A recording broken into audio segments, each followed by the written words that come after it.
Welcome to Easy Steno. Dictation 5 second बाद start होगी।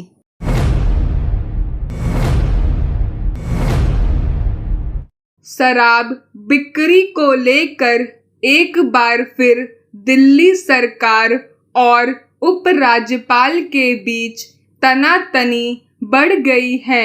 दिल्ली के उप मुख्यमंत्री और आबकारी मंत्री मनीष सिसोदिया ने एक प्रेस वार्ता बुलाकर कहा कि नई आबकारी नीति तत्कालीन उपराज्यपाल की 2 बार की मंजूरी के बाद ही लागू की गई थी। हालांकि उन्होंने बाद में अपना रुख बदल दिया और कहा कि अनधिकृत कॉलोनियों में शराब की दुकानें नहीं खोली जा सकती। इसके लिए दिल्ली विकास प्राधिकरण सहित दूसरे महकमों से मंजूरी लेनी होगी। सारी गड़बड़ी यहीं से शुरू हुई। पहले तय हुआ था कि दिल्ली के सभी मोहल्लों में बराबर की संख्या में शराब की दुकानें खोली जाएंगी, मगर उपराज्यपाल का रुख बदलने के बाद अनधिकृत कॉलोनियों में दुकानें नहीं खुल पाईं, जिसकी वजह से दिल्ली सरकार को राजस्व का भारी नुकसान उठाना पड़ा। उधर दिल्ली के उपराज्यपाल ने नई आबकारी नीति के तहत शराब की दुकानों को मंजूरी देने में हुई गड़बड़ी के चलते आबकारी आयुक्त समेत 11 अधिकारियों को निलंबित कर दिया है। इन अधिकारियों पर लाइसेंस देने में गड़बड़ी का आरोप है।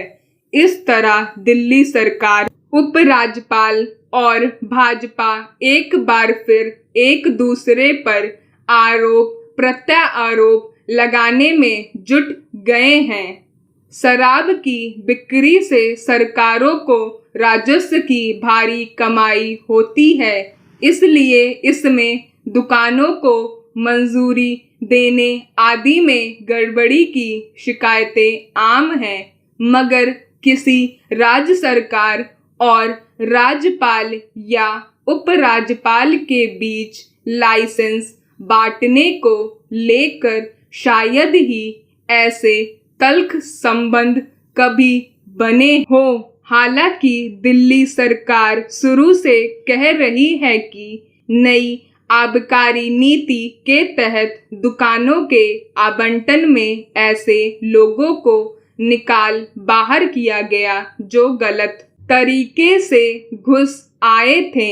उसका यह भी कहना है कि जिन लोगों को दुकानें आवंटित नहीं हुई उनमें से ज्यादातर भाजपा के करीबी थे। नई दुकानों के आवंटन के बाद कई दुकानदार अदालत में भी गए। फिर उपराज्यपाल ने इसकी जांच कराई तो गंभीर अनियमितता पाई गई, जिसके आधार पर उन्होंने सीबीआई से जांच कराने का आदेश दे दिया। दिल्ली सरकार का तर्क था कि अगर अनियमितता हुई होती तो राजस्व की कमाई में बढ़ोतरी न हुई होती। इसे लेकर कई दिन तक भाजपा दिल्ली सरकार और उपराज्यपाल के बीच तल्ख बयानबाजी होती रही।